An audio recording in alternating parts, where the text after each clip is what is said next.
Bonjour à toutes et à tous.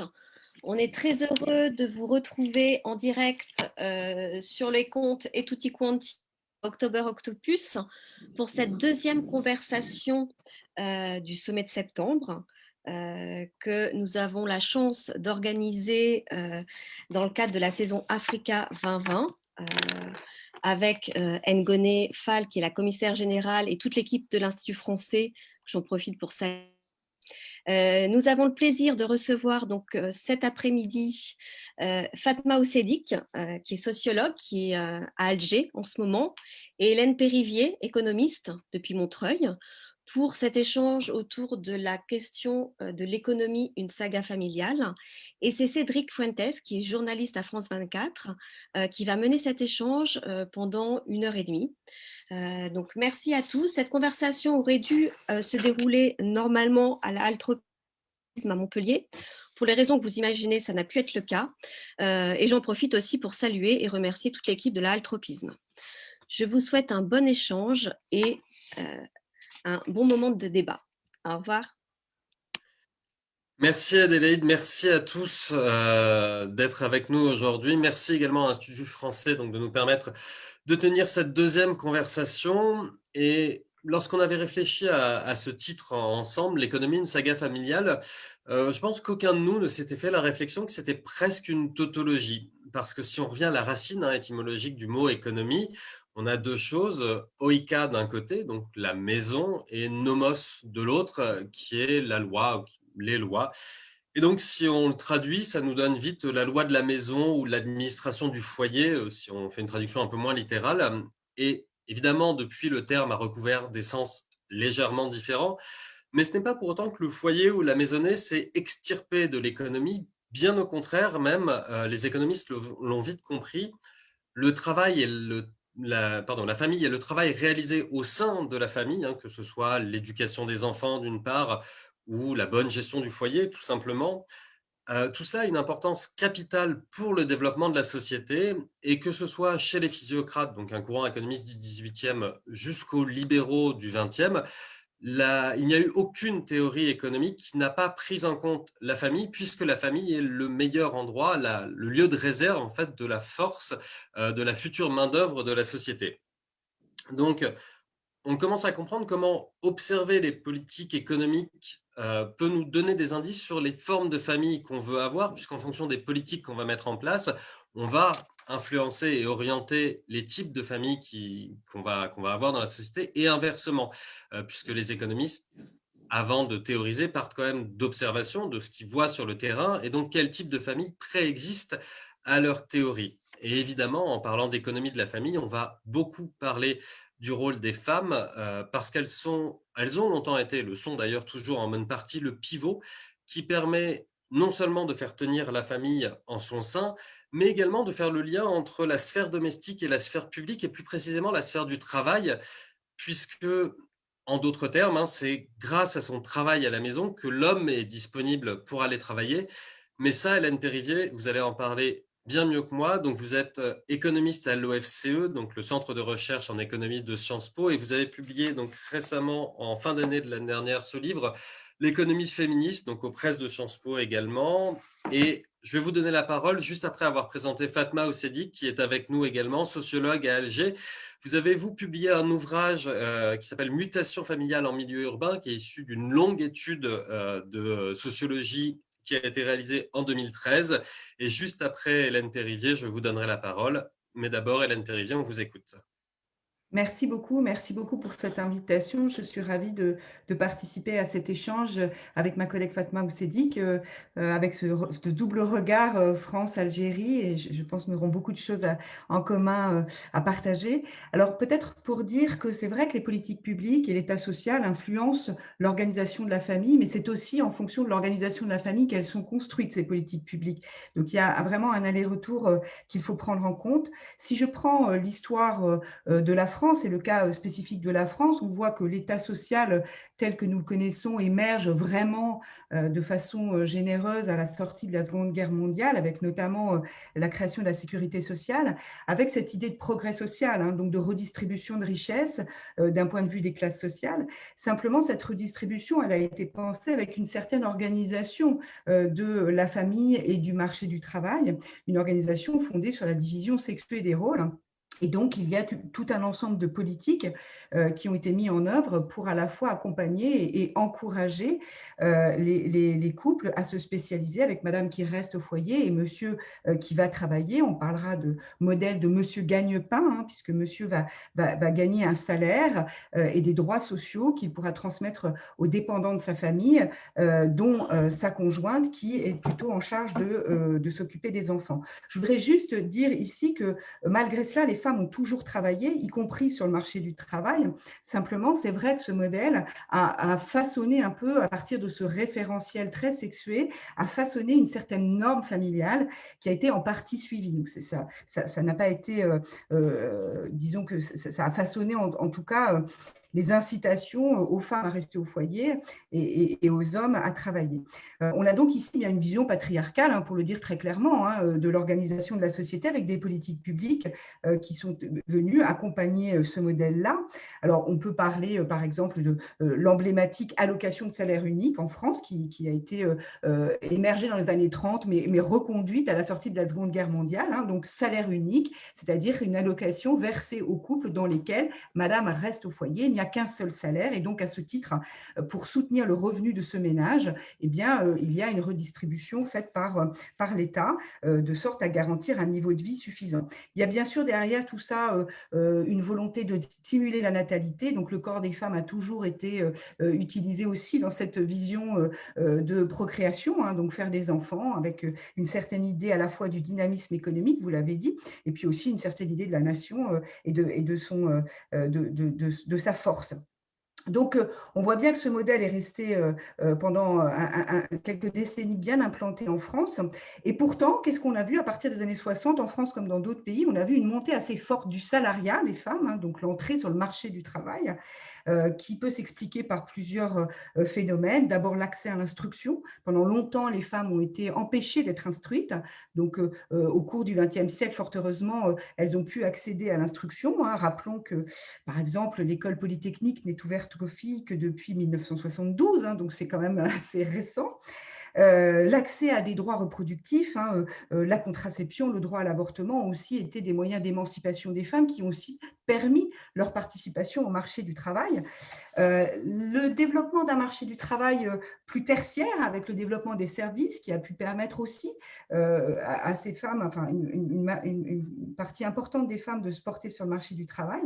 Et puis, ne l'oublions pas, et je pense qu'on va en reparler, le fait que l'équipement des ménages, machine à laver le linge, a permis de réduire le temps consacré au travail familial et domestique. Et sans ces gains de productivité dans la famille, les femmes n'auraient pas pu dégager suffisamment de temps pour travailler ou s'instruire, parce que nous n'avons pas vu le phénomène inverse, nous n'avons pas vu les hommes s'investir dans la famille. Donc, la raison pour laquelle les femmes ont pu dégager du temps, c'est celle-ci. Et quand on regarde les enquêtes emploi du temps, on voit que l'investissement des hommes, notamment dans l'éducation des enfants, mais plus largement dans le soin aux personnes dépendantes, reste extrêmement faible quand on le compare à l'investissement des femmes dans la sphère du travail.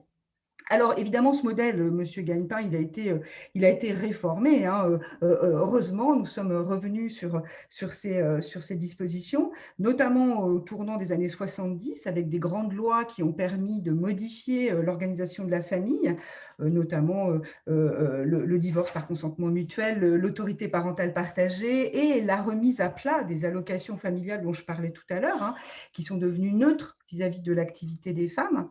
Et on a pu laisser derrière nous ce modèle de Monsieur Gagne-Pain.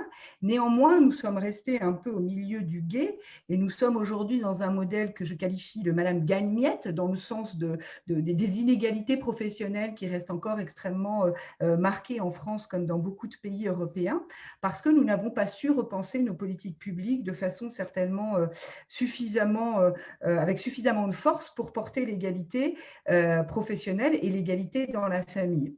Alors, ces inégalités, elles se manifestent par le fait que, par exemple, 80% du travail à temps partiel est celui des femmes, que le trois quarts du travail domestique et familial réalisé au sein de la famille, il est toujours par les femmes. 98% des allocataires du congé parental en France sont des femmes. Nous avons encore une ségrégation professionnelle importante, un plafond de verre qui persiste et des inégalités de salaire qui sont en moyenne en France aujourd'hui de l'ordre de 27%.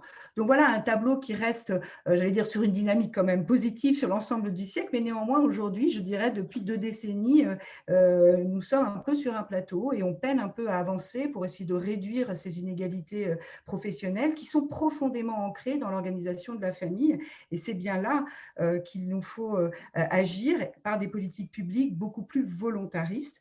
Alors, pour terminer un peu sur ce qui pourrait être fait et laisser la parole à Fatma, ce qui pourrait être fait dans le cas de la France pour essayer de construire une économie politique féministe, c'est-à-dire qui porte l'égalité des sexes dans notre société, eh bien, en France, il y aurait certainement un très gros chantier à engager sur l'imposition des couples mariés et aujourd'hui taxés, qui donne un avantage fiscal très important aux couples dans lesquels les salaires sont inégaux et qui visait justement dans les années 60 à soutenir le revenu des ménages spécialisés, qui aujourd'hui représentent une dépense fiscale extrêmement importante. On reviendra peut-être dessus dans les questions si vous le souhaitez, et qui pourrait être réformée de sorte à dégager des marges de manœuvre pour construire des politiques d'égalité, comme par exemple un congé parental bien rémunéré et partagé, avec certainement une obligation pour les pères à prendre une partie de ce congé. Encore une fois, on pourra revenir dessus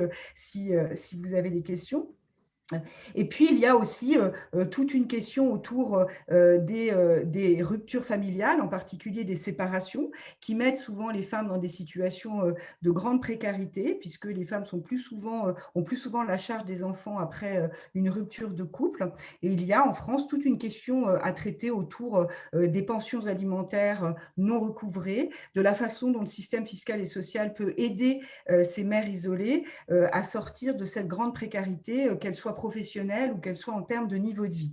Voilà, je m'arrête là, voilà un gros trait un peu là où nous en sommes dans le cas de la France. Merci Hélène Périvier. Alors, on va évidemment revenir sur de nombreux de ces points dans la discussion qui va suivre. Mais avant ça, je vais donc vous donner la parole, Fatma Ossedic, qui va être, votre présentation va être dans la lignée de celle d'Hélène Périvier sur le travail féminin. Mais je crois que vous voulez commencer par revenir sur la réflexion, entamer une réflexion sur le mot travail en lui-même, puisque pour vous, vous le considérez comme un mot valise, ce mot travail, Fatma Ossedic. Oui, le terme n'est pas de moi, il est de Felwine Sarr, mais avec Achille Mbembe ou avec même Serge Latouche, avec l'occidentalisation du monde, on considère depuis l'Afrique, en Afrique, qu'il y a des mots qui sont des mots valises, c'est-à-dire que nous avons pris comme ça, sans entamer une critique de ce qu'ils contenaient, des réalités auxquelles ils renvoyaient. Et donc, moi j'ai coutume de dire que les concepts ne prennent pas l'avion et qu'il faut les réinterroger à la lumière des réalités locales. Alors par exemple, et en plus il y a deux réalités qui se chevauchent là. Il y a ce continent que constituent les femmes, dont on a souvent dit que c'était un continent, et puis il y a le continent africain. Donc il faut réinterroger la notion de travail à la lumière de cela. Et quand Hélène dit monsieur qui va travailler, les femmes au foyer, je pense que déjà on est piégé par les mots.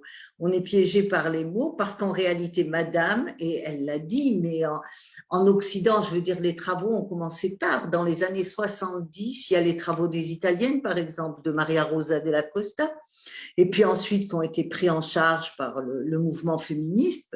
C'est cette interrogation, ce lien qui est établi entre le travail et le revenu, et quand il n'y a pas de revenu, il n'y a pas de travail.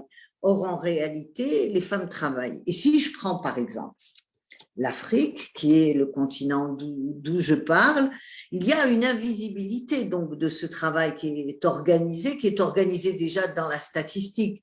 Parce que quand on regarde les statistiques telles qu'elles se déclinent et les catégories qu'elles mettent en œuvre, elles ne permettent pas de saisir le travail féminin.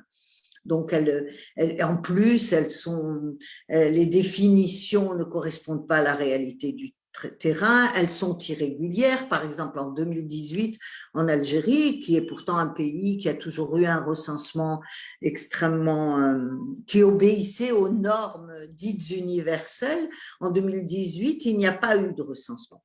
Mais si on regarde quelle est l'organisation de l'invisibilité du travail en Afrique, par exemple, dans les campagnes, les femmes ont toujours travaillé des jardins familiaux autour, elles se sont occupées du maraîchage, quand elles n'ont pas eu certaines spéculations complètement à leur charge, comme la cueillette des olives ou comme les lentilles. Moi, je me souviens d'un paysan à qui j'ai demandé, mais pourquoi ce sont les femmes qui font la récolte des lentilles à chaque fois? Il m'a dit parce qu'elles peuvent se baisser. Lui, il ne pouvait pas se baisser. Mais une femme, c'est fait, ça peut se baisser. Donc, il y a toutes ces représentations qui gomment le travail féminin. Mais si on prend l'Afrique de l'Ouest, par exemple, comme l'Afrique du Nord, le plus gros de l'emploi ne se déploie pas dans le secteur formel, il se déploie dans le secteur informel. C'est-à-dire que l'invisibilité, elle est encore accrue par le fait que la statistique ne permet pas de saisir le travail informel. Quand on prend le cas de l'Algérie, par exemple, sur 11 millions de travailleurs, il y a 9 millions d'hommes qui sont recensés, 9 millions et demi, et 1,5 million de femmes. Or, il y a beaucoup plus de femmes qui travaillent. On a même parlé de 65% des femmes qui travaillent qui seraient dans l'informel, ce qui prouve qu'on ne peut pas saisir l'emploi féminin, parce que c'est un emploi qui souvent se déroule d'ailleurs dans les domiciles où elles font du pain, des pâtes, qu'elles mettent ensuite sur le marché, de la couture et tous ces jardins dans le monde rural. Mais dans le monde urbain, ce sont les pâtes, les gâteaux, la couture, la broderie, et qui font tout aussi bien vivre les familles. Mais si on prend un autre exemple de réussite alors dans l'informel, et qui est très impressionnant, c'est les Mama Benz. Et ça date des années 40. Ça vient du Bénin, ce sont les femmes qui sont des marchandes, et qui vendaient du wax, un tissu hollandais avec lequel on faisait les boubous, avec lequel on faisait les tenues, donc depuis les années 40. Et elles se sont appelées Benz parce qu'elles achetaient des Mercedes-Benz. C'est-à-dire que c'était une image de la réussite, c'était une image tout à fait dans l'informel. L'informel allait, y compris dans le système bancaire, puisqu'elle fonctionnait sur la base de tontines. Et les tontines sont très développées en Afrique de l'Ouest. C'est un mode d'épargne ou une caisse commune qui échappe complètement au circuit officiel bancaire. Donc, vous voyez que ce système, les définitions, le système statistique ne permettent pas de saisir la réalité de l'emploi dans le continent africain, parce que dans la majorité des cas, à Dakar comme à Alger ou au Congo, les femmes sont surtout dans le secteur informel. Bien sûr, tout cela a commencé à changer avec la situation post-indépendance et la construction des États, où il y a eu des secteurs publics qui se sont mis en place. Et puis Hélène Périvier a fait référence à la scolarisation des femmes, qui a été très importante, et qui a vu des femmes donc occuper des fonctions dans la santé, dans l'éducation, dans les administrations. Et c'est cette part-là qui est la part visible du phénomène et qui correspond à ce que Serge Latouche a appelé l'occidentalisation du monde, parce que ce sont des catégories perceptibles, lisibles, et qui sont claires depuis un point de vue d'économiste distingué, comme on disait quand j'étais jeune. Voilà. Merci Fatma Osdik pour cette présentation. Et de fait, Hélène Périvier, j'ai envie de vous donner tout de suite la parole en réaction à ce que vient de nous dire Fatma Osdik sur l'invisibilisation du travail féminin. Alors, on l'a compris dans vos propos, Fatma Osdik, c'est notamment lié au fait que que l'arrivée du salariat nous empêche de penser le travail informel, même si on peut en tirer des revenus dans la famille, étant donné que ce n'est pas du salariat, ça ne rentre pas en compte dans les statistiques. Hélène Périvier, qu'en est-il en France? Parce que le travail il y a aussi une invisibilisation du travail féminin, enfin du travail des femmes en France, notamment dans celui au foyer. Alors moi, je voudrais d'abord dire que je suis tout à fait d'accord avec ce que Fatma a dit sur sa première phrase, les concepts ne prennent pas l'avion. Moi, je pense qu'effectivement, les concepts doivent être situés, historicisés d'ailleurs, parce que même y compris en France, certains concepts ne permettent pas de comprendre la réalité aujourd'hui comme ils la permettaient il y a 50 ans. Et le travail domestique que réalisent les femmes aujourd'hui n'a rien à voir avec celui qu'elles faisaient dans les années 30. Je pense qu'il faut quand même bien avoir ça en tête. Alors, une fois qu'on a dit ça, je voudrais juste dire peut-être aussi que quand on regarde l'historique aussi des statistiques en France sur la mesure du travail des femmes, ça a toujours posé problème, hein. Il y a un excellent livre de Margaret Marvani et Monique Méron sur ce point-là, qui ont regardé, ça s'appelle compter le travail des femmes, le compter numérairement, mais aussi le raconter, parce que les enquêtes statistiques n'ont jamais été faites, en tout cas, elles ont mis du temps à se stabiliser. Pendant très longtemps, on considérait que la femme du boulanger qui tenait la caisse ne travaillait pas, puis après on a dit qu'elle travaillait. Enfin, donc c'est juste pour dire que voilà, l'histoire aussi de la statistique nous montre que effectivement les concepts statistiques n'avaient pas été pensés pour vraiment mesurer le travail des femmes. Alors aujourd'hui, quand on regarde le cas de la France, alors c'est pas parfaitement fait, on sait bien que le travail domestique et familial est mal compté, même s'il y a eu beaucoup de rapports pour essayer d'en mesurer, et l'INSEE aujourd'hui mesure la valeur du travail domestique. Mais précisément ici, comme il n'est pas marchand, il y a un vrai problème de valorisation, enfin un vrai problème méthodologique de valorisation de ce travail. Ce qui, à mon sens, est très différent d'un travail informel tel que Fatma l'a décrit, qui est un véritable travail informel, mais marchand, qui donne lieu à échange. Ce qui n'est pas le cas du travail domestique fait dans la famille. Il ne donne pas lieu à un échange contre ressources. Il est fait de façon altruiste dans la famille pour les autres. Donc, on voit bien qu'ici, il y a vraiment plusieurs façons de morceler la production que les femmes apportent à l'organisation sociale, et qu'il est très important de distinguer. Et de ce point de vue-là, voilà, les politiques publiques et la mesure du travail des femmes doit s'accompagner, en tout cas, de la réalité qu'on souhaite mesurer. Donc, je pense qu'il faut vraiment tenir compte de ça. Un autre exemple qui peut-être illustrera ce point-là aussi, c'est la notion de travail non rémunéré. Très souvent, on utilise ce terme, d'ailleurs souvent anglophone, qui est unpaid work. On va utiliser ce terme qui me semble pas du tout approprié, par exemple dans le cas de la France. Si on regarde le travail familial et domestique qui est fait par les femmes, par exemple le soin aux enfants, une grosse partie est socialisée par, j'en ai parlé tout à l'heure, des politiques fiscales, des congés parentaux, qui donnent lieu à une forme de rémunération. Donc le problème dans le cas de la France, c'est pas qu'il n'est pas reconnu. Le problème, c'est qu'il est reconnu au niveau de la famille et qu'il ne donne lieu à aucune émancipation individuelle de la femme. Et que du coup, vous avez un problème de partage de ces tâches. Et je pense que cette question-là, elle ne se pose pas de la même façon en France ou disons en Europe, puisque les pays européens se ressemblent quand même peu ou prou, même s'il y a des différences. Et dans d'autres parties du monde, par exemple, ça pourrait être les États-Unis, c'est très différent parce que les politiques publiques y sont moins généreuses, ou l'Afrique, et je pense que Fatma est bien mieux placée que moi pour en parler. Donc je pense que c'est très important, s'agissant des inégalités entre les sexes, de pouvoir situer et d'utiliser les bons outils et les bons concepts pour comprendre une situation qui est spécifique à un pays, à un moment. Donc, je suis tout à fait d'accord avec ce que vient de dire Hélène, parce que, par exemple, si on regarde les politiques publiques, en Algérie, il y a une disposition. C'est en cas de décès du père ou de la mère, si une des filles est à la maison et ne travaille pas, ou n'est pas repérée comme travailleur salarié, elle continue de percevoir la retraite des parents. C'est donc par la filiation. Et pas du tout comme sujet dégagé de ces rapports de parenté, qu'elle perçoit ce salaire-là. Et donc, souvent, on a des femmes qui travaillent, qui demandent qu'on ne les déclare pas pour continuer à percevoir la retraite des parents, et qui est une aide à des femmes qu'on perçoit simplement dans leur rapport de filiation. Tout cela nous rend compte aussi d'une aliénation aussi chez les femmes, il faut dire, d'une difficulté. Une des victoires, par exemple, en Algérie aujourd'hui, c'est que, ou dans d'autres pays d'Afrique, c'est que la qualification, la scolarisation fait que lors des recensements, les femmes se déclarent plus facilement chômeuses qu'avant. Parce qu'avant, elle se déclarait même pas chômeuse, elle se déclarait femme au foyer, avec tout ce que ce terme recouvre d'invisibilité justement du travail.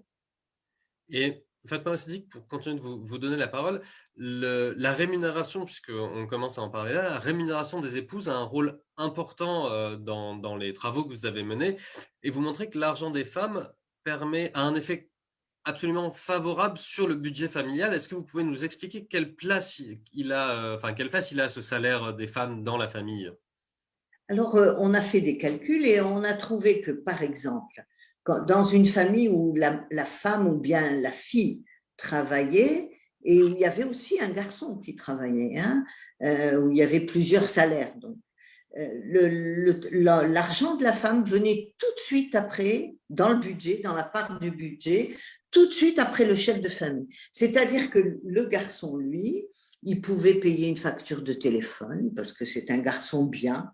Il va payer la facture de téléphone ou la facture d'eau et d'électricité, mais il ne remettra pas son salaire dans le budget familial dans les mêmes proportions que la fille. La fille, elle va s'occuper de ses parents, elle va leur payer la Mecque, elle va acheter une machine à laver, elle va investir dans la vie familiale et tout cela va même la pousser parfois, et c'est ce que j'appelle soutenir la masculinité, quand son frère ne travaille pas, ce qui est souvent le cas parce qu'il y a un chômage des jeunes important, quand le frère ne travaille pas, elle donne de l'argent à son frère pour qu'il puisse assumer ses dépenses d'homme hors du domicile familial. C'est-à-dire qu'elle soutient il va au café avec ses copains, en échange, lui, il ferme les yeux sur le fait qu'elle va travailler à l'extérieur, qu'elle peut avoir des amis à l'extérieur.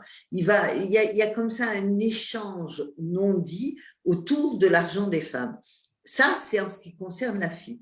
En ce qui concerne la mère, le plus gros de l'argent va dans la scolarité des enfants, dans l'amélioration de...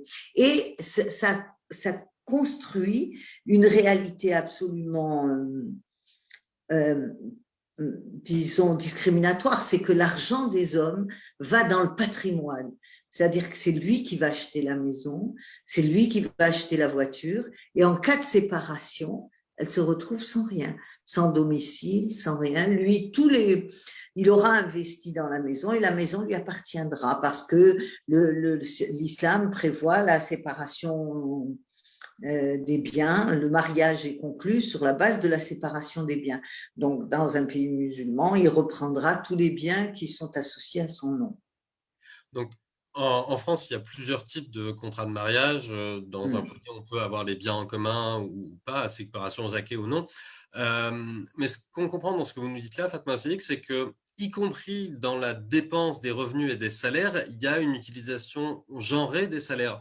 Hélène Périvier, même si c'est peut-être pas aussi flagrant en France, comment est-ce qu'on peut se positionner, nous, est-ce qu'on remarque ce même type d'utilisation du salaire lorsqu'il n'y a pas un foyer où l'ensemble des comptes est en commun? Alors, d'abord, je voudrais dire que je voudrais signaler quand même un ouvrage qui est récent d'ailleurs, qui s'appelle Le genre du capital de Sybille Golac et Céline Bessières, qui décrit des situations qui sont tout à fait comparables avec ce que Fatma vient de dire, même dans un environnement institutionnel, égalitaire, universaliste, qui est celui de la France, dans lequel chaque enfant est censé hériter de la même part de la propriété de ses parents, etc. Elle montre très bien, et je trouve que ça fait écho à ce qui vient d'être dit, le fait que d'abord, les femmes vont investir dans le foyer alors que les hommes vont investir dans le fonctionnement du foyer, alors que les hommes vont investir dans la pierre et dans l'amélioration de l'habitat, ce qui fait qu'au moment de la séparation, l'homme va faire valoir le fait qu'il a mis tant d'argent dans l'achat de l'extension, je ne sais quoi. Alors que les dépenses qu'ont couvert les femmes dans ces cas-là vont plus être le fonctionnement de la famille, la nourriture, etc. Du coup, ce sera beaucoup plus difficile à valoriser. Du coup, au moment d'une séparation, l'homme aura plus de chances de faire valoir ses droits en matière de propriété. Elle montre aussi un phénomène qui est tout à fait intéressant du point de vue des héritages, où elle montre qu'il y a une forme de comptabilité inversée, c'est-à-dire qu'on veut transmettre un patrimoine aux garçons, c'est souvent un patrimoine productif, ça peut être dans l'artisanat, par exemple la boulangerie ou autre, eh bien on va recalculer la valeur de ce patrimoine pour donner la même chose à la fille, mais on ne va pas recalculer la valeur, on ne va pas le calculer à partir de la valeur réelle de ce patrimoine, pour éviter de le morceler.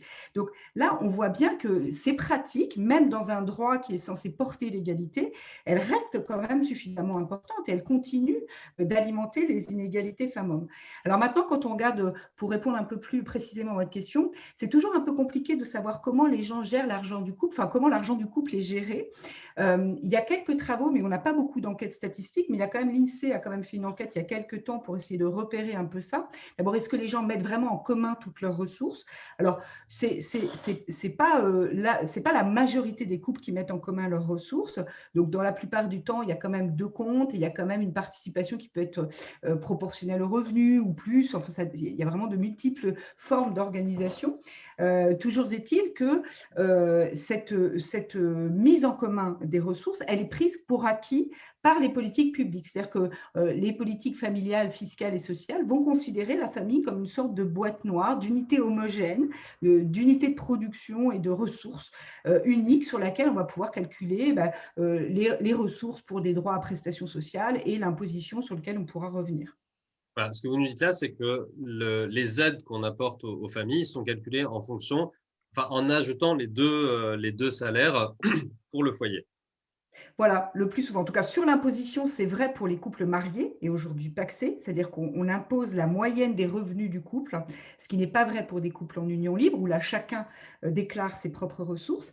Et puis, par exemple, là, pour le revenu de solidarité active, hein, qu'on va dire le plus gros programme social en France, eh bien, on va considérer l'ensemble des ressources du foyer. Alors, cette fois-ci, que les foyers soient mariés ou que le couple soit marié ou en union libre, on va mettre ensemble les ressources et calculer le droit au RSA sur cette base-là. Donc, il y a un fort familialisme en France, avec quelques petits aspects plus individuels, mais l'essentiel des politiques publiques sont donc fondées sur les ressources de la famille, prises comme une unité homogène.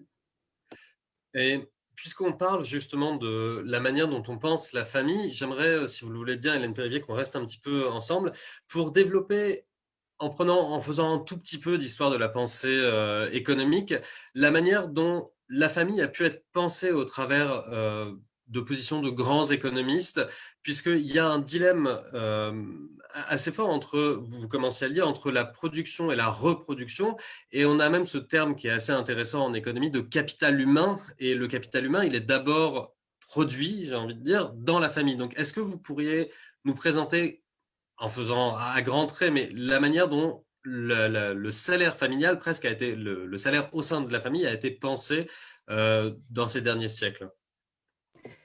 Alors là, vous avez mélangé plusieurs choses parce que, par exemple, le travail productif, reproductif, c'est vraiment les féministes marxistes qui l'ont mis en avant, hein. C'est même pas les marxistes, hein, c'est les féministes marxistes qui ont dit qu'il y a du travail reproductif en s'appropriant les outils du marxisme et en les appliquant à ce qui est fait dans la famille, à cette forme d'oppression qui existe dans la famille.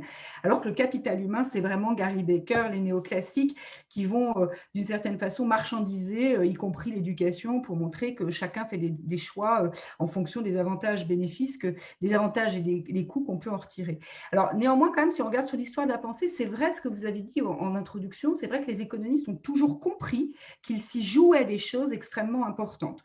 Adam Smith, par exemple, il va mettre en avant le fait qu'un homme qui a charge de famille ne peut pas offrir son travail au même prix qu'un célibataire, puisque lui, il a charge d'enfants et éventuellement de sa conjointe. Donc, évidemment, tout ça est dans une vision extrêmement patriarcale, mais néanmoins, ce qui est dit là, c'est l'idée que l'éducation des enfants, elle est coûteuse pour les foyers.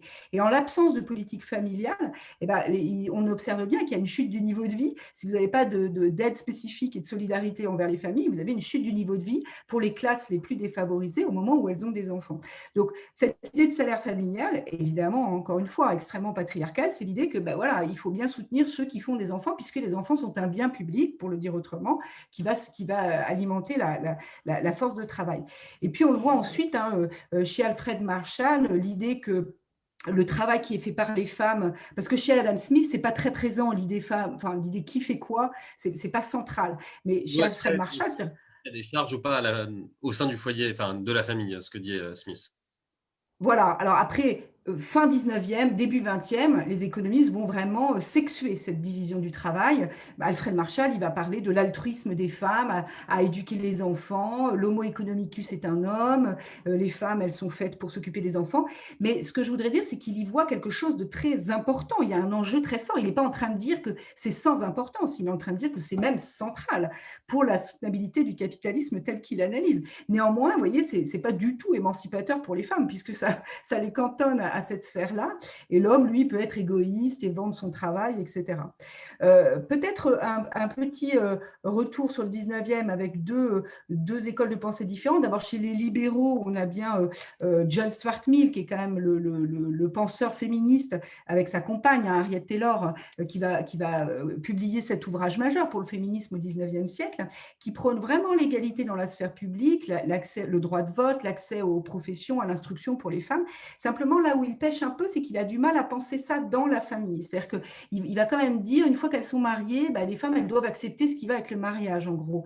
Et c'est là où, d'ailleurs, il met de côté quelque chose qui est encore aujourd'hui, à mon avis, central et pas résolu, c'est l'implication des hommes dans la famille. Parce que c'est ça aujourd'hui notre problème, c'est qu'il faut qu'on arrive à partager davantage ce travail domestique et familial qui est fait dans la famille. Et puis, juste un mot sur Marx et Engels, juste rapidement pour dire quand même que, voilà, eux ont pensé cette double oppression, surtout Engels, cette oppression capitaliste à laquelle s'ajoute, mais qui est bien articulée, l'oppression du patriarcat et des femmes dans la famille.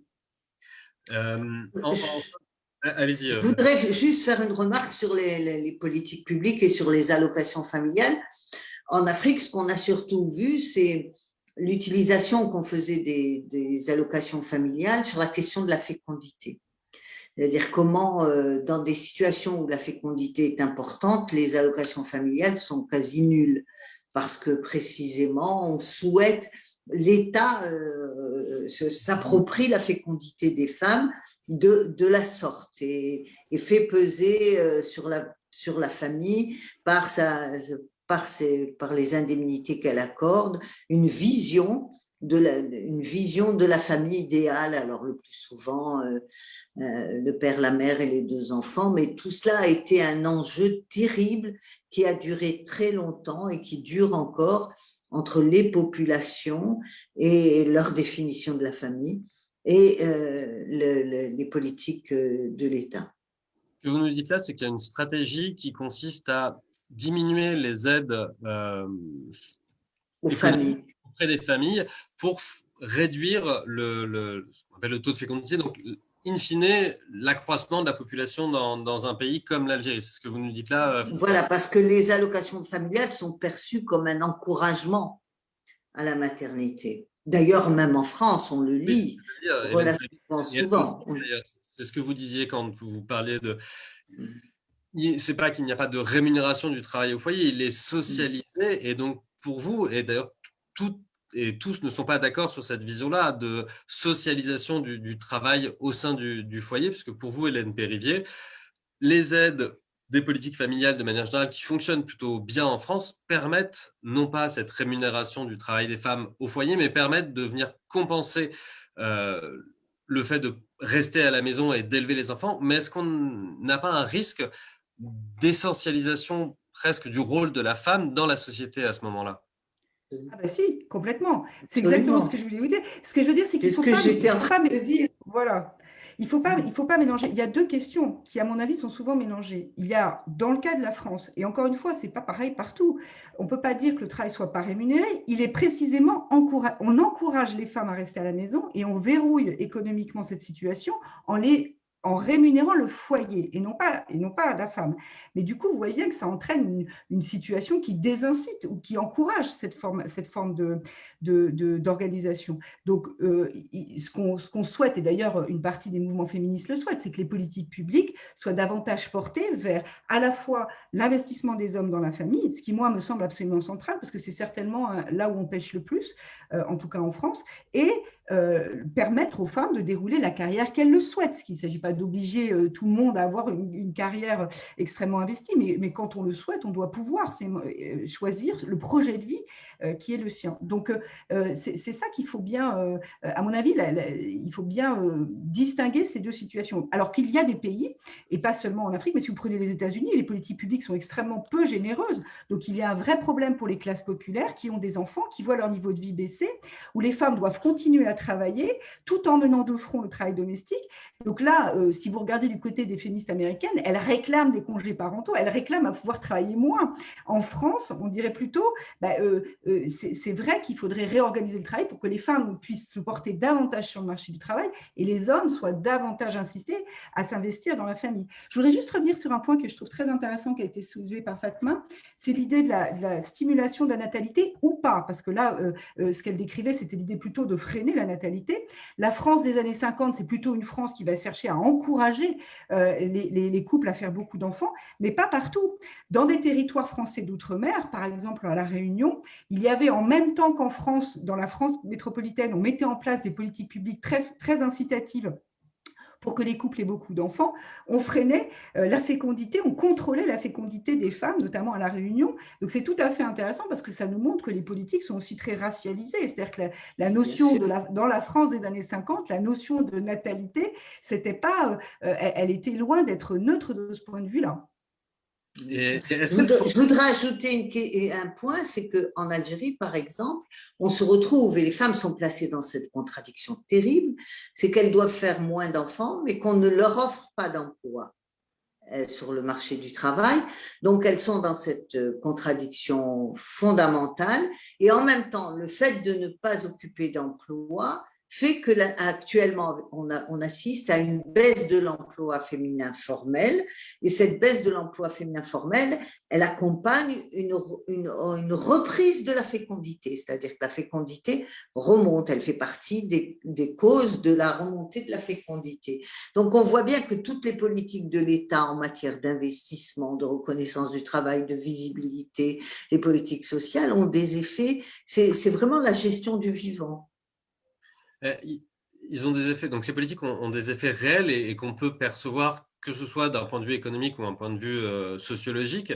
Vous le disiez, Hélène Périvier, c'est intéressant puisque il y a beaucoup de féministes américaines, même outre-Manche, je pense à l'Angleterre, qui réclament des aides sociales qu'on a en France et qui en France sont en partie contestées parce qu'elles maintiennent les femmes dans un certain rôle. Et du coup, la solution, vous commenciez à l'évoquer, c'est peut-être la plus grande participation dans le foyer du père. Mais pourtant, si on regarde le congé paternité, il existe en France depuis de nombreuses années. Il a été pris, enfin, il est majoritairement pris, donc ça fonctionne plutôt bien. C'est le congé parental, en revanche, qui, là, est moins suivi. Pourquoi est-ce que ça se passe comme ça? Je vais poser la question de manière un peu simple, mais est-ce que c'est tout simplement parce que lorsqu'on s'arrête longtemps, nos chances de carrière par la suite diminuent vraiment, et c'est pour ça que les hommes ne le font pas, parce que, mine de rien, un homme va avoir plus de mal à sacrifier sa carrière pour sa famille qu'une femme, ou en tout cas, c'est comme ça qu'on le fait peser dans la société. Comment est-ce que vous voyez ça à la fois, Hélène Périvier et Fatma Ossedi? Peut-être en commençant par vous, Hélène Périvier. Alors, je pense que c'est plus compliqué que ça parce que ce n'est pas qu'une question de carrière sur le long terme, c'est une question de rapport masculinité-féminité. C'est-à-dire l'idée de rester au foyer pour s'occuper de ses enfants, c'est une certaine idée de la féminité. Du coup, il y a une vraie contradiction avec les normes de genre lorsqu'un homme décide de s'arrêter de travailler pour s'occuper de ses enfants. Et donc, certainement, il est très mal vu par ses collègues et très mal vu globalement. Donc, il y a effectivement ce verrou-là des normes de genre extrêmement fort. Le congé paternité, alors en France, il n'existe pas depuis si longtemps que ça, il existe depuis 2000, hein, et il était de 11 jours et il va être allongé à 28 jours au mois de juillet. Mais je devrais dire que la France est très en retard par rapport à ses partenaires européens et pas seulement les pays nordiques. Hein. On peut regarder l'Espagne, le Portugal font beaucoup mieux que nous en matière de congé. Et puis ce congé paternité, c'est un congé qui est pris souvent en même temps que le congé maternité. Et ça, on sait que la synchronisation de ces congés, elle n'incite pas massivement les pères à prendre leur part sur le long terme en matière de tâches familiales et domestiques. Elle joue un peu un rôle. Hein. Il y a quelques travaux qui ont montré que ça permettait de faire bouger les lignes, mais l'enjeu, il il est davantage ancré sur le long terme. Alors, peut-être juste, je peux mentionner une étude que nous venons tout juste de sortir avec mon collègue Grégory Verdugo, c'est un document de travail au FCE. On a évalué la réforme du congé parental français de 2015 qui visait à limiter à 2 ans maximum la durée du congé par parent pour laisser la 3e année normalement pour le père. En fait, il se trouve que les pères n'ont pas pris cette dernière année qui leur était dédiée. Bon, ça, on s'en doutait un peu.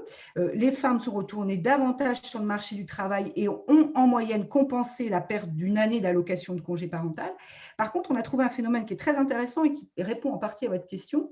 Les pères qui auraient pu prendre ce congé à taux partiel parce qu'ils travaillaient à temps partiel sans changer leur mode d'activité, c'est-à-dire en restant investis sur le marché du travail de la même façon, n'ont pas demandé cette allocation. C'est-à-dire qu'ils ont renoncé à 150 € alors même qu'ils n'avaient pas à changer leur niveau d'emploi parce qu'ils étaient déjà à temps partiel. Et ça, pour nous, c'est un vrai marqueur des normes de genre. On ne sait pas bien l'expliquer pourquoi cette forme d'irrationalité. D'explication, à part le fait que ce sont des normes qui viendraient… Je pense qu'ils ne cherchent pas l'information. On assiste ces dernières années, il faut le dire, partout, et pas seulement du fait des politiques des États, à des évolutions, à des mutations dans l'anthropologie, vraiment fondamentales du point de vue de l'anthropologie concernant les normes de genre. Et par exemple, dans un pays comme l'Algérie, c'est l'argent des femmes.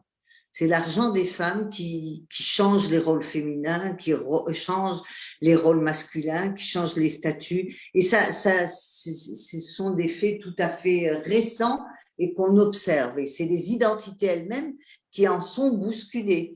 Alors qu'il faut s'interroger parce que, par exemple, si on compare le Sénégal, le Bénin, le Togo, dans le Togo et dans le Bénin, comme je disais, l'argent des femmes est bien plus ancien et pourtant les normes de genre n'ont pas tellement bougé. Alors que, est-ce que c'est l'argent formel? Est-ce que c'est l'argent, le passage au salariat, le passage à une autre, à l'introduction à une autre économie qui permet justement ces changements de rôle, ces changements de normes, parce que c'est ce qu'on observe dans les rapports au sein des familles.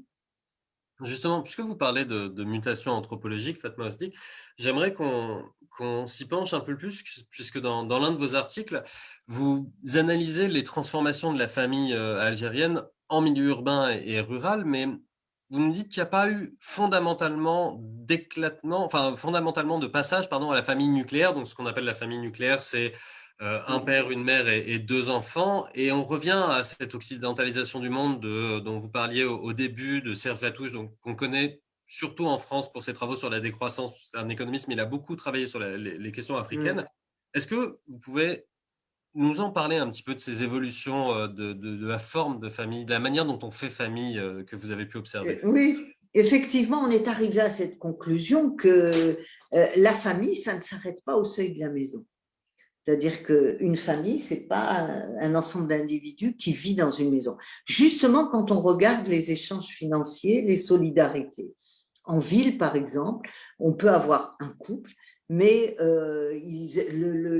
le mari est responsable de ses parents, il va faire les courses, il envoie ses parents à la Mecque, la femme se déplace si elle a une de ses sœurs qui accouche et elle s'en occupe, et on élève le gosse d'une tante qui vient étudier en ville. Il y a des solidarités familiales. Il y a aussi même des occupations résidentielles. Par exemple, j'étais toujours très étonnée, il y a des années de cela, j'avais étudié une population qui avait quitté le centre historique de la ville ou des immeubles et qui avait investi dans la construction de maisons individuelles à la périphérie de la capitale. Et j'ai vu que, en fait, ils recréaient pratiquement une famille en construisant à plusieurs membres dans un même endroit des maisons individuelles, mais ils étaient en lien, ils cherchaient la proximité résidentielle. Un autre fait, c'est les familles qui se sont enrichies et où on construit un étage pour chacun des enfants. Donc, à l'évidence, quand on rentre dans l'appartement, c'est une famille nucléaire, mais dans son fonctionnement, ça n'est pas une famille nucléaire. Donc, elle ne correspond pas à la définition du ménage qu'offre la statistique. La statistique, à l'universel, elle saisit un ménage. Un ménage, sont le nombre de gens qui vivent dans un domicile. Or, ça n'est pas ça du tout. Et c'est très éloigné, ce que je dis, de l'idée qu'il y a plusieurs feux dans une maison, qui sont des contraintes dues au fait de vivre dans un seul lieu à plusieurs groupes familiaux. Non, non. Ce sont des groupes familiaux qui ont les moyens de l'individuation, qui ont les moyens de la famille nucléaire, mais qui, dans leur fonctionnement, par les normes et valeurs, et par le fait qu'on est alors, il y a des mutations, bien sûr. C'est qu'en milieu urbain, on n'est plus responsable des collatéraux. On n'est pas son frère qui s'est marié, qui a des enfants lui-même et tout. On l'invite, par exemple, il participe à la décision pour marier un des enfants, mais on n'est pas solidaire financièrement. Et donc, on aboutit à ce que j'ai appelé des familles verticales. On valorise la verticalité au détriment de l'horizontalité. Mais la famille verticale, c'est les ascendants, le couple et les descendants. Parce qu'en situation de chômage, en situation de crise du logement, on est responsable de ses enfants, y compris ses enfants mariés avec des enfants. On les loge ou on se débrouille pour qu'ils aient un boulot, enfin, on complète leur fin de mois, on achète des choses. Donc, il y a des normes sociales qui font qu'on doit dire que la famille ne s'arrête pas au seuil de la porte. La solidarité, elle va et pour les aînés, et pour les parents, et pour les enfants. Les enfants. Puisqu'on parle de foyer, Hélène Périvier, vous en parliez en introduction, et c'est peut-être une des choses que vous proposez comme une des solutions, c'est de réformer notre imposition sur les RPP, enfin sur l'imposition sur le revenu, puisqu'il repose aujourd'hui sur le couple marié ou pacsé. Qu'est-ce qui encourage aujourd'hui la spécialisation? Pardon, ça encourage la spécialisation aujourd'hui dans le couple, on l'a compris. Comment est-ce qu'on pourrait penser à un nouveau type d'imposition sur le revenu afin d'éviter ce type de spécialisation dans le couple? Alors, d'abord, je pense que cette politique fiscale, elle existe depuis la sortie de la Seconde Guerre mondiale. Elle accompagnait ce modèle, cette idéalisation du modèle de la famille. Donc, madame reste au foyer, monsieur travaille, ils auront beaucoup d'enfants, etc. Tout ça dans le cadre du mariage, puisque le mariage est vraiment la pierre angulaire en France d'une partie des droits sociaux fiscaux, d'où l'importance de l'avoir étendu aux couples de même sexe, parce que ça fait quand même c'est quand même la source de nombreux droits sociaux fiscaux, donc il était bien légitime de l'étendre aux couples de même sexe. Mais voilà, ce que je veux dire, c'est qu'aujourd'hui, on n'est plus du tout, en tout cas, la société française ne porte pas cette valeur de les femmes au foyer, monsieur travail, il y a multiples formes de famille, d'organisation, etc. Ce qui fait que pour moi, ce dispositif, il pose plusieurs problèmes. Le problème que vous avez soulevé, il désincite le travail des femmes. Très probablement, il y a quelques études qui l'ont montré. Ce n'est pas massif non plus, il y a quand même beaucoup de femmes mariées qui travaillent, mais néanmoins, effectivement, c'est une forme de désincitation. Il est aussi utilisé comme, une fois que le couple s'est spécialisé, les gens se marient parce qu'effectivement, ça apporte un certain nombre de protections. Donc, il y a aussi ça, il faut le prendre en compte parce que ça veut dire qu'en union libre, des couples qui se spécialisent, il n'y a aucune protection pour la conjointe, en particulier en matière de rupture. Cette dissonance en termes de politique publique, elle pose problème. Voilà, il faudrait penser quelque chose qui permette aussi aux couples en union libre et qui ne souhaitent pas se marier d'avoir des protections. En tout cas, juste quand un couple en union libre se sépare, si madame est passée à temps partiel et a renoncé à une partie de sa carrière, c'est tant pis pour elle, quoi. Alors que dans le cadre du mariage, il y a une forme en tout cas de compensation. Mais ce qui me semble extrêmement important, c'est aussi de montrer ce décalage entre ce dispositif qui coûte extrêmement cher. Je pense que c'est ça que je voudrais vraiment montrer, c'est-à-dire que l'individualisation de l'impôt, ça rapporterait 7 à 10 milliards d'euros par an d'imposition supplémentaire. Alors, je comprends bien que ce n'est pas du tout on n'est pas du tout dans une mouvance où il est souhaitable d'accroître, en tout cas où il est porteur de vouloir accroître les prélèvements obligatoires sur les ménages. Mais je voudrais juste que dans le débat français, on comprenne l'état de cette redistribution-là. Et donc, cet avantage que procure ce quotient conjugal, donc cette imposition des couples, il est d'autant plus important que les couples sont riches. Donc, il est non seulement porteur d'inefficacité, porteur d'injustice, du point de vue de la redistribution entre les ménages les plus pauvres et les ménages les plus riches. Donc, pour moi, c'est un impératif, en tout cas, de le réformer. Qu'est-ce qu'on fait ensuite de cet argent ? On peut réfléchir. Soit, comme j'ai dit, on l'utilise pour faire des politiques d'égalité, soit on baisse les impôts de façon plus équitable entre les ménages pauvres et les ménages riches.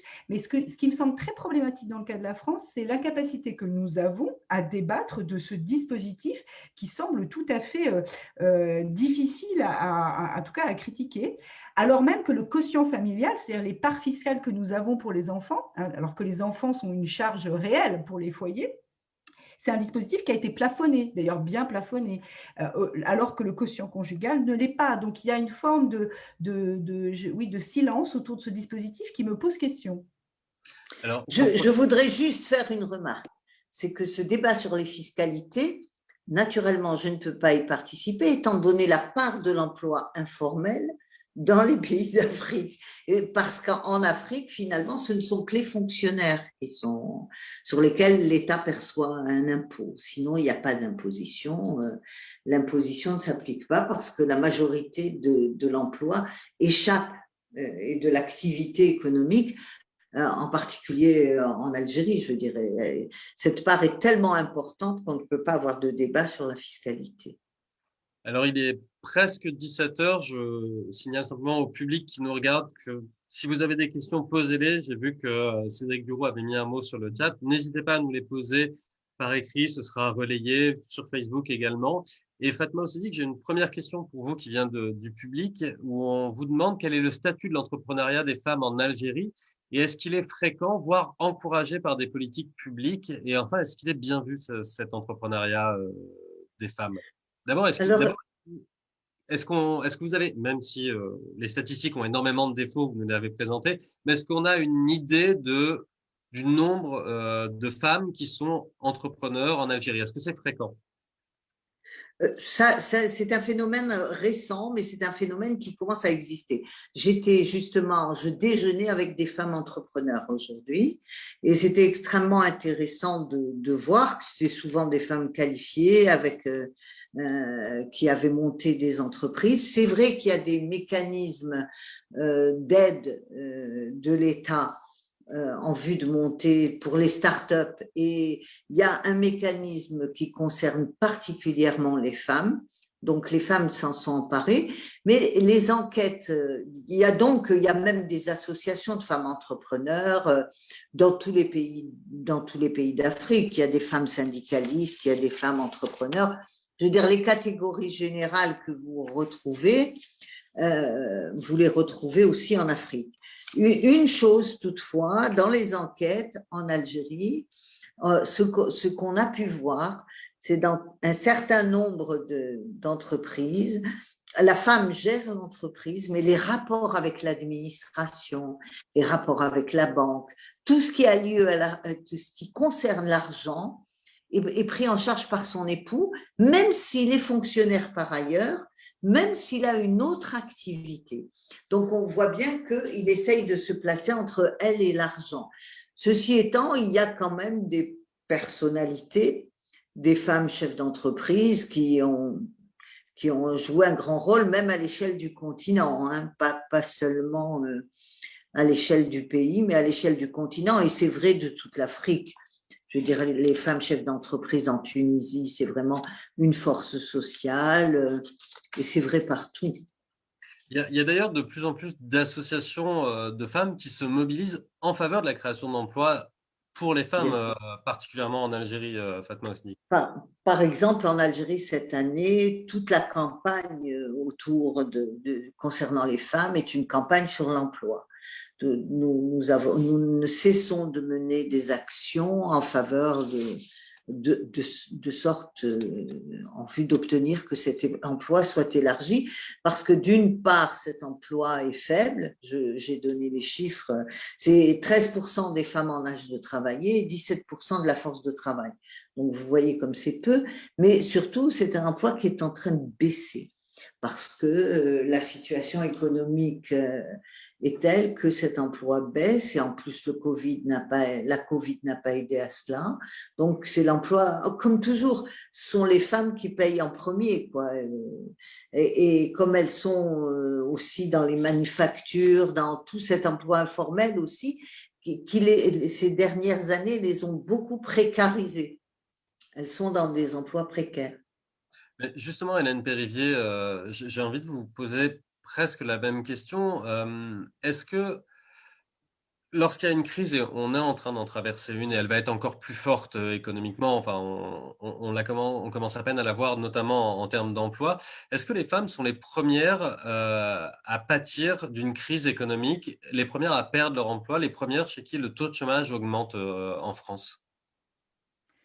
Alors, pas nécessairement, en fait, hein. D'ailleurs, la crise de 2008, sur laquelle on a plus de recul, hein, a montré que en Europe, en général, c'est plutôt dans la phase d'effondrement, en tout cas la phase de récession, c'est plutôt l'emploi des hommes qui a été plus affecté, parce que la crise était très sectorielle sur des secteurs comme la construction ou l'industrie, dans lequel, dans ces pays-là, les femmes sont moins représentées que les hommes. Ensuite, il y a eu la deuxième phase, celle dite d'austérité, hein, en Europe, c'est-à-dire d'ajustement budgétaire pour revenir un peu dans les clous des déficits publics. Et là, effectivement, dans certains pays, mais c'est moins le cas en France, mais c'est particulièrement vrai en Espagne, en Grèce, en Italie, où les politiques d'austérité ont été très sévères, hein, notamment en Espagne et en Grèce. Là, les femmes ont été beaucoup plus affectées parce que vous faites des coupes dans l'emploi public, et donc, de fait, vous allez affecter davantage l'emploi des femmes. Alors, sur la crise que nous traversons aujourd'hui, qui est quand même de nature très différente, hein, puisque c'est un empêchement de travailler, hein, c'est un empêchement de produire, dû à la crise, à la pandémie. Pour l'instant, c'est un petit peu tôt. On n'a pas encore de données vraiment consolidées sur le marché du travail pour pouvoir affirmer que l'emploi des hommes ou des femmes serait affecté plus ou moins. Ce qui est sûr, c'est que, étant donné l'état des inégalités femmes-hommes dans les sociétés européennes, mais comme dans d'autres, tout choc extérieur a nécessairement un impact sexué. Ça ne peut pas être neutre. Forcément, il va y avoir des différences.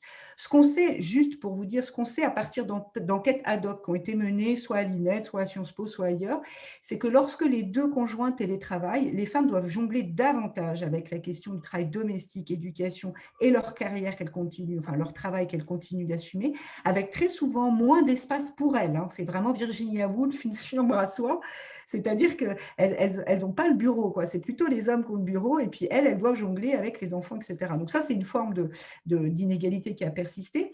Et puis ensuite, du fait de la ségrégation de l'emploi, par exemple, les femmes sont surreprésentées dans le secteur du social, dans le secteur de l'éducation, dans le secteur du soin aux personnes, et notamment aux personnes âgées dépendantes, qui ont été des secteurs particulièrement mis en lumière, hein, pendant cette crise, et qui mériteraient d'être repensés à l'aune de la valeur qu'ils ont pour nos sociétés, à la fois en termes de professionnalisation, en termes de salaire, en termes de reconnaissance.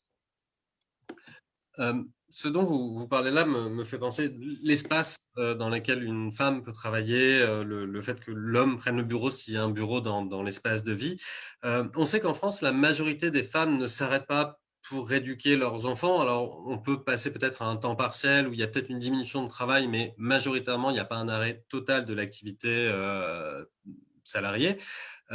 Fatma aussi, pour les femmes qui ont des enfants en Algérie, est-ce qu'on a ce genre de données? Est-ce qu'on sait si avoir un enfant implique, dans la grande majorité des cas, un arrêt de travail momentané pour élever l'enfant les premières années? Ou est-ce que ça n'a pas d'influence directe Longtemps, ça a eu une influence très forte. C'est-à-dire qu'on avait, quand on regardait les chiffres, on avait des pôles d'activité qui correspondaient à la période avant le mariage et ensuite la période après la ménopause. Et là, vous voyez que les femmes reprenaient de l'emploi et que toute la période de maternage, elles étaient contraintes. Pourquoi? Parce qu'il n'y a pas de services sociaux, il n'y avait pas de crèche. Bon, maintenant, il y a des crèches privées, mais encore faut-il avoir les revenus. Et c'est depuis les années 2000 que ce mouvement a pris forme d'écoles privées. Ensuite, il y avait la double vacation des écoles. C'est-à-dire que les enfants rentrent, sortent. Dans une même classe, il y a 2 classes, donc les parents sont toujours devant la porte à attendre que les enfants sortent. Et ces parents-là, c'est le parent, c'est la mère qui est là devant l'école. Donc, il y a pendant très longtemps, il y a eu cela. Maintenant, il y a des phénomènes nouveaux, c'est que l'âge au mariage a beaucoup reculé. L'âge au mariage en Algérie, du fait d'un certain nombre de facteurs qui concernent l'emploi, le logement, enfin les conditions matérielles. Et puis les années 90, l'âge est de 30 ans pour les femmes et de 35 ans pour les garçons. Et donc, vous voyez que ça réduit le champ de la maternité. Donc, ça réduit l'arrêt de travail pour les femmes, puisqu'elle est moins exposée à avoir des enfants. Elle n'a que 10 ans quasiment. Voilà. Donc, on voit des variations, mais on est un peu mal à l'aise parce que ce recul, il obscurcit la vision qu'on peut avoir des perspectives claires. Et puis la reprise de la fécondité aussi obscurcit la vision qu'on peut avoir du poids de la fécondité sur l'emploi. Et Hélène Périvier, je vois que vous venez de réapparaître, donc c'est parfait. Ce dont on parlait là, il y a, mine de rien, une baisse de revenus qui est généralement constatée avec le premier enfant, peut-être avec le deuxième. Fatma Ossedik, Hélène Périvier. Hélène Périvier d'abord en France et peut-être Fatma Ossedik sur ce que vous avez regardé. Est-ce que cette baisse de revenus, elle est quasi automatique et est-ce qu'elle est grande in fine? Alors, je vous prie d'excuser, j'étais déconnectée pendant quelques secondes, donc je n'ai pas entendu, pas entendu l'intégralité de l'échange. Je voulais juste préciser quelque chose sur le temps de travail des femmes par rapport à ce qui a été dit tout à l'heure. Je voudrais juste dire qu'en France, c'est vrai qu'aujourd'hui, par rapport à des générations plus anciennes, les femmes sont plus nombreuses à travailler, mais elles travaillent davantage à temps partiel, ce qui fait qu'en fait, quand on prend le taux d'emploi en équivalent temps plein, en fait, en France, il baisse légèrement par rapport aux anciennes générations, ce qui, je pense, est très intéressant parce que ça montre bien que la dynamique qu'on nous montre avec les taux d'emploi, en fait, elle n'est pas tout à fait réelle dès lors qu'on prend en compte le temps de travail. Alors ensuite… Est-ce que ce n'est pas lié aussi à une augmentation du chômage de manière générale du coup? Dans ce temps partiel, il y a une partie de ce qu'on peut appeler du sous-emploi, mais il y a aussi une partie de temps partiel pour raison familiale. C'est-à-dire, voilà, on prend… Travail aménagé, oui. Voilà, ce qui n'est pas nécessairement parce que ça peut être parce qu'il n'y a pas d'autres modes de garde, mais ça peut être aussi du fait, encore une fois, des normes de genre qui fait que les femmes estiment que c'est quand même bien de prendre son mercredi pour s'occuper de ses enfants, parce que sinon le stigma peut être quand même important par rapport à votre investissement, y compris dans un pays comme la France, où je tiens à le dire, c'est un pays dans lequel les mères qui travaillent ne sont pas stigmatisées, ce qui n'est pas le cas dans tous les pays européens. Donc en France, on peut travailler, avoir des jeunes enfants, on ne sera pas perçu comme une mauvaise mère. Alors ensuite, je ne suis pas complètement sûre d'avoir bien entendu votre question, c'était, je crois, par rapport au niveau de vie avec l'arrivée des enfants. Oui, exactement. L'impact que ça a, parce qu'on sait qu'il est, enfin, on sait. En préparant cette conférence, j'ai lu qu'il y avait un impact, une diminution du revenu du foyer de manière générale et donc de la mère avec le premier enfant. Est-ce que vous pouvez nous en dire un peu plus Alors, en France, c'est vrai que les politiques familiales ont en partie, même si ça a été un peu modifié ces dernières années, un principe d'équité horizontale. C'est-à-dire que l'idée de la politique familiale française, c'est que l'arrivée d'un enfant ne doit pas faire baisser le niveau de vie des familles. Alors, c'est quand même le cas parce qu'il y a quand même un certain nombre de problèmes. Alors, s'agissant du premier enfant, en France, effectivement, par exemple, il n'y a pas d'allocation familiale pour le premier enfant, toujours dans une visée nataliste. On ne donne des allocations familiales qu'à partir du second, puis surtout du troisième enfant. Et pareil, les politiques fiscales sont très avantageuses, surtout à partir du 3e enfant. Mais néanmoins, il y a quand même tout un ensemble de redistributions relativement généreuses dans le cas de la France, que ce soit sous forme d'allocation ou d'aide fiscale, ou que ce soit sous forme de services publics, parce qu'il y a plusieurs façons d'aider les familles et de soutenir leur niveau de vie au moment où ils ont des enfants. C'est avoir accès, par exemple, en France, à l'école préélémentaire dès 3 ans, qui est financée par l'impôt. C'est évidemment un atout énorme par rapport à des pays dans lesquels on a la charge des enfants et le soin des enfants jusqu'à 5 ou 6 ans. Donc voilà, c'est vrai qu'il y a une baisse de niveau de vie. Alors peut-être un point sur les parents isolés dont j'ai parlé tout à l'heure, qui sont essentiellement des femmes qui ont charge d'enfants avec soit un conjoint qui les aide via une pension alimentaire, soit pas de conjoint solvable ou pas de conjoint du tout. Alors malgré des politiques familiales qui essayent de soutenir particulièrement ces familles, il y a encore beaucoup d'efforts à faire pour maintenir leur niveau de vie et en particulier le niveau de vie des enfants qui vivent dans ces foyers. J'ai plusieurs questions qui arrivent du public, donc je vais commencer à les prendre un peu pêle-mêle, donc excusez s'il n'y a pas de thématique. Une question pour les deux invités, mais j'ai envie de vous la poser d'abord à vous, Hélène Périvier, puisque c'est le titre de votre livre. Qu'est-ce qui caractérise ou qu'est-ce qui pourrait caractériser une économie féministe ? Je vais être très courte. L'économie féministe, c'est une économie qui affirme comme point de vue normatif l'égalité des sexes. Donc, c'est-à-dire une économie qui à la fois se dote des outils, donc du point de vue de la science sociale, des outils pour comprendre les inégalités femmes-hommes, et du point de vue de la mise en œuvre qui a pour objectif l'égalité des sexes, qui se croise avec d'autres dimensions. Évidemment, l'égalité des sexes, elle se comprend dans une multitude de formes d'oppression. Et donc, c'est comme ça que je la définirais. Fatma Ozedic ? Absolument, je rejoins tout à fait le point de vue d'Hélène. C'est le principe d'égalité, c'est le seul qui puisse nous donner un point de vue féministe sur les rapports de genre. Et de fait, je vais continuer sur cette thématique. C'est intéressant parce que est-ce que cela veut dire qu'il faut ralentir les mesures qui sont liées à de la discrimination positive parce qu'elles seraient essentialistes par nature, Hélène Périvier ?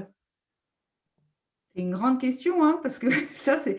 Alors, d'abord, on parle du féminisme, mais on devrait parler des féminismes. Il y a énormément de controverses au sein du féminisme. Si l'objectif est le même, les façons d'y arriver peuvent être multiples. Et puis, il y a tout un ensemble d'autres formes d'oppression qu'il faut prendre en compte. Donc, c'est extrêmement compliqué. S'agissant des quotas, puisque c'est ça dont il est question, je pense que les quotas sont un outil qui permet de renforcer la représentation des femmes dans les lieux de pouvoir avec une idée un peu transformative, un peu de rôle modèle pour des jeunes femmes qui peuvent à la fois se représenter en suivant des études d'ingénieur ou autres, ou être représentante en politique, ou faire une carrière en politique. De ce point de vue-là, c'est tout à fait intéressant. La critique peut venir d'une forme d'essentialisation, c'est-à-dire de maintien de la binarité des deux sexes qui pourrait poser problème. Il n'y a pas, je veux dire, il faut, comme le dit la philosophe Geneviève Fraisse, il faut habiter la contradiction. Il y a parfois certaines formes de contradiction, mais encore une fois, les quotas, c'est un outil, ce n'est pas un objectif en soi. L'idéal, ce serait que… Alors moi, je ne suis pas du tout quota. Je ne suis pas du tout quota parce que dans les contextes africains, je veux dire, la question du quota, ça peut être tout à fait formel et ça peut recouvrir des représentations totalement perverses. Donc le quota en soi n'est un outil de rien du tout en ce qui nous concerne. Par contre, il y a une autre notion qu'il faudrait interroger depuis ce que nous sommes, c'est la parité. La parité, par exemple, je crois, je ne suis pas non plus parité, je vais m'en expliquer. La parité, je crois qu'une lecture très proche des textes de pays musulmans, par exemple, ou des traditions africaines, nous conduirait assez vite à conclure que la parité est un fait admissible culturellement, est un principe admissible culturellement. Toutefois… Qu'est-ce que vous avez appelé la parité dans votre… C'est-à-dire l'égalité parmi ses pairs. D'accord. L'égalité parmi ses pairs.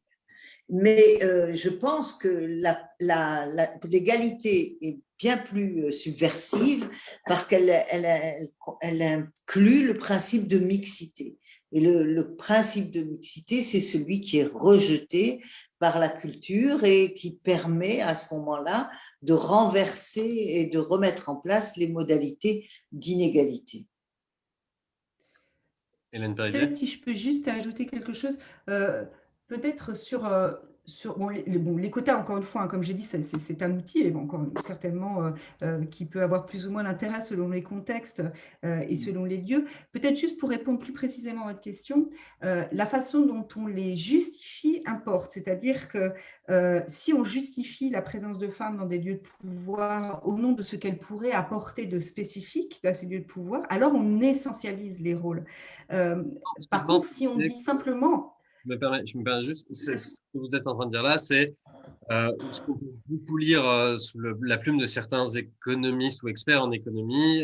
Permettons à des femmes d'intégrer les grands tableaux de direction des grandes entreprises parce que ça mettra un peu de douceur dans la gestion de ces entreprises. C'est ça, grosso modo, ce que vous êtes en train de dresser. Oui, voilà, c'est ça, la façon dont on justifie ces politiques. C'est-à-dire que pour moi, l'égalité, c'est un objectif, c'est un principe de justice. C'est un principe de justice fort sur lequel nous devons nous appuyer. Les quotas, ce n'est qu'un outil parmi d'autres qui peut ou pas marcher, etc. Mais la seule justification de ces quotas, c'est de ce qu'il apporte à l'égalité. L'égalité au sens où nous l'avons défini. Donc, si on justifie les quotas par « c'est bien d'avoir des femmes parce qu'elles apportent ceci ou cela », alors on n'est pas du tout en train de porter l'égalité. On est en train à nouveau de scléroser la société sur une base essentialiste. Alors que si on justifie les quotas, cette inégale représentation des femmes dans les lieux de pouvoir est le reflet d'un dysfonctionnement discriminatoire dans nos sociétés, alors vous pouvez dire les quotas, c'est un moyen de corriger. Ce n'est pas une fin en soi, mais c'est un moyen de corriger. C'est pour ça que je dis que c'est pas nécessairement, ça peut être défendu sans avoir une posture essentialiste. Et ça ne doit pas avoir une posture essentialiste parce que sinon, eh bien, on tue dans l'œuf l'idée même d'égalité. L'idéal étant que ce soit un outil dont on puisse se passer dans X années parce qu'il a permis d'introduire de nouvelles normes, en fait. Voilà, il faut se battre qu'il pour le principe d'égalité. Voilà, c'est ce pourquoi on se bat. Voilà, c'est ça que nous devons obtenir. J'ai une autre question que je découvre là, dont je suis pas sûr de comprendre forcément tout à fait le sens, donc je vais la lire lentement. C'est peut-on dire que l'offre de travail rémunéré s'établit à partir de la répartition du travail rémunéré et non rémunéré au sein du foyer? Donc, je sais, la manière de le comprendre est peut-être que l'offre du travail, de manière générale, du salariat, l'offre du travail dans la société, est-ce qu'on peut observer un lien entre le fait que le travail rémunéré et non rémunéré au sein du foyer a un lien sur le travail rémunéré? Non, j'avoue, je ne sais pas si la question vous parle plus à vous, mais j'ai…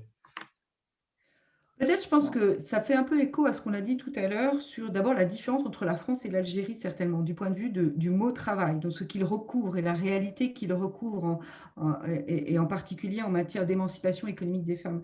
Dans le cas de la France, ce qu'on pourrait dire, c'est que l'offre de travail, il y a beaucoup de modèles économiques qui essayent de comprendre comment l'offre de travail se fait dans les couples, à partir de quoi elle se détermine. Les modèles les plus, j'allais dire, les plus aboutis sont ceux qui analysent la négociation qui existe au sein du foyer et qui permettent d'expliquer la division des rôles, ou pas d'ailleurs, ou l'entrée des femmes dans le salariat. Et donc, cette négociation, elle se fait en partie à partir d'un rapport de force entre les deux. Et c'est vrai que plus les femmes sont instruites, plus elles peuvent jouer sur ce rapport de force, plus aussi la possibilité de sortir du couple, donc c'est-à-dire de s'en extraire par une rupture, est protégée par un encadrement institutionnel, un type des lois qui protègent les femmes après rupture familiale, et ben plus elles vont avoir de quoi négocier cette répartition des rôles. Mais ça ne suffit pas à tout expliquer, parce qu'il y a derrière cette répartition des rôles à la fois des questions historiques, anthropologiques, culturelles, identitaires, etc., qui sont bien plus complexes que simplement une question économique. Mais j'ai envie de vous entendre là-dessus, Fatma Ossediq, puisque c'est assez intéressant ce que vient de dire Hélène Péridier, puisque on pourrait effectivement s'imaginer que dans une famille mariée, enfin là où il y a un père et une mère, que ce soit tout simplement la personne la plus qualifiée ou qui est apte à avoir la progression de carrière la plus grande qui travaille et l'autre qui s'arrête un petit peu Est-ce que vous observez ce genre de choses? Comment se répartissent comment se déroule cette négociation en Algérie ou Ce que sur le terrain? j'observe, c'est le critère de l'argent. C'est pour ça que j'ai beaucoup mis l'accent dans mes travaux sur l'argent des femmes. Dans la négociation sur l'emploi, c'est l'argent qu'elle est susceptible de rapporter qui va être l'élément déterminant. Et on va le calculer par rapport à la perte de services qu'elle peut fournir à Donc l'intérieur du foyer. là, Donc, c'est pour savoir si on laisse la place aux femmes d'aller travailler ou non. Donc voilà. Ensuite, quand elle travaille, si vous voulez, le statut d'un homme qui ne travaille pas, il peut exister, hein. Il peut exister, mais il est masqué. Elle va masquer ce statut-là parce que c'est un statut que la société juge indigne. Et donc, il va bricoler, il va faire des choses comme ça. Mais ça ne veut pas dire qu'il va s'investir dans le travail domestique, pour autant. Ça ne change rien dans les rapports à l'intérieur de la maison. il y a Excepté des cas exceptionnels. mais dans cet argent des femmes, Fatma Ossili, il y a un paragraphe très intéressant sur le souci de soi dont vous parlez, qui transforme justement l'argent des femmes transforme la relation de soi à soi chez les femmes. Est-ce que vous pouvez nous en parler? Parce que c'est un passage très intéressant d'un de vos articles. Alors, c'est ce qu'on a observé dans la répartition, dans les consommations. On a vu des consommations qui aller chez le coiffeur, aller s'acheter des produits, des cosmétiques, prendre peu à peu, faire attention quand on sort, on va travailler, on fait attention à comment on s'habille et tout. Et il y a peu à peu la construction d'un intérêt pour soi, et cet intérêt pour soi, il contribue à la production d'un individu qui se détache du groupe et qui fait attention à lui-même et qui rentre dans des liens avec le monde extérieur. Et je pense que l'argent des femmes, il a cette grande force, c'est que quand c'est un revenu moyen, il permet dans la répartition des dépenses qui renvoient au souci de soi. C'est pour ça qu'il y a objectivement des choses qui se transforment dans le couple, et y compris ce à quoi Hélène faisait référence tout à l'heure, la possibilité de rompre le mariage. Et il y a actuellement, par exemple, dans les grandes villes, il est vrai, Alger, Oran, Constantine, des femmes qui vivent seules, des jeunes femmes qui sont médecins, avocats, psychiatres, psychanalystes, qui louent un appartement et qui vivent seules, ou à 2 ou 3, et qui ne se marieront pas pour se marier, pour faire une fin. Il y a donc, c'est plus du côté de ce qui apparaît comme indicateur de mutation en cours. C'est ce qu'on appelle les signaux faibles. Il y a des signaux faibles comme ça, mais qui sont réels, ou des femmes qui ont suffisamment de revenus pour quitter leur mari et louer un appartement, en fait avoir le souci d'avoir une relation avec un conjoint qui soit plus respectueuse d'elle-même. Donc c'est cet argent des femmes qui permet cela. Vous me faites une transition magnifique, Fatma aussi, parce que je voulais qu'on aborde ces nouveaux types de familles, puisque le titre, c'est quand même l'économie, une saga familiale, donc ces nouvelles formes de la famille, avant de clore cette discussion. Hélène Périer, est-ce qu'on observe, est-ce que vous avez pu observer la manière dont ça pouvait se dérouler dans des familles où soit il n'y a pas de mariage, on est en union libre, soit il y a eu une séparation avant même qu'il y ait mariage, donc pas un divorce, mais une séparation, chacun vit de son côté, on élève les enfants en commun. Comment est-ce que ça rebat les cartes aussi un petit peu des politiques familiales qu'il faut prendre en compte dans les années à venir? Alors, je crois que c'est, en tout cas dans un pays comme la France, le grand défi de l'État social, c'est de réussir à prendre en compte la multiplicité des formes de famille. À la fois, on se marie, on ne se marie pas, on se marie, on divorce, on se paxe puis on se marie, les couples hétérosexuels, les couples de même sexe. Donc, vous avez une multiplicité de formes de famille avec des politiques familiales qui ont été partiellement adaptées, mais encore une fois partiellement, et beaucoup reste à faire. Donc, par exemple, il y a le développement de la garde alternée, c'est-à-dire quand les deux parents ont la garde des enfants, il faut partager un certain nombre les allocations familiales ou les parts fiscales, donc ça c'est possible, mais par exemple, lorsque les deux parents se séparent et qu'il y a droit à une pension alimentaire, il y a tout un ensemble de dysfonctionnements. Par exemple, on parle beaucoup en France en ce moment du recouvrement des pensions alimentaires, c'est-à-dire des femmes qui attendent que leur ex-conjoint paye la pension alimentaire pour les enfants. Eh bien, il y a des situations dans lesquelles le paiement de cette pension, le recouvrement de cette pension peut conduire à une baisse du niveau de vie de ces femmes. Pourquoi? Parce que la prise en compte de cette pension dans le système social, dans les ressources des femmes pour avoir droit à l'allocation logement, pour avoir droit à la prime d'activité, pour avoir droit au RSA, va induire qu'elles vont perdre plus en autres aides sociales et donc ça va baisser leur niveau de vie. C'est un petit peu compliqué, mais c'est juste pour dire que l'architecture des politiques fiscales et sociales est très complexe et que de fait, ça met dans ces différentes situations très hétérogènes, ça peut mettre des foyers, en particulier des foyers assez précaires, dans des situations encore plus précaires. Donc là, je pense que le défi, il est vraiment là. Et puis un mot encore pour finir du côté des enfants, c'est-à-dire que c'est plus coûteux d'élever un enfant quand les deux parents sont séparés, ne serait-ce que parce que le logement n'est pas le même, il y a beaucoup moins de mutualisation des coûts.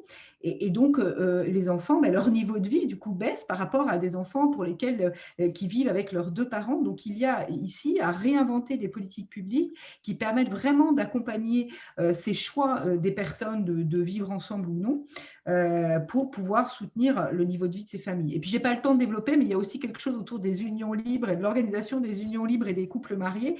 Mais on reviendra dessus si vous le souhaitez.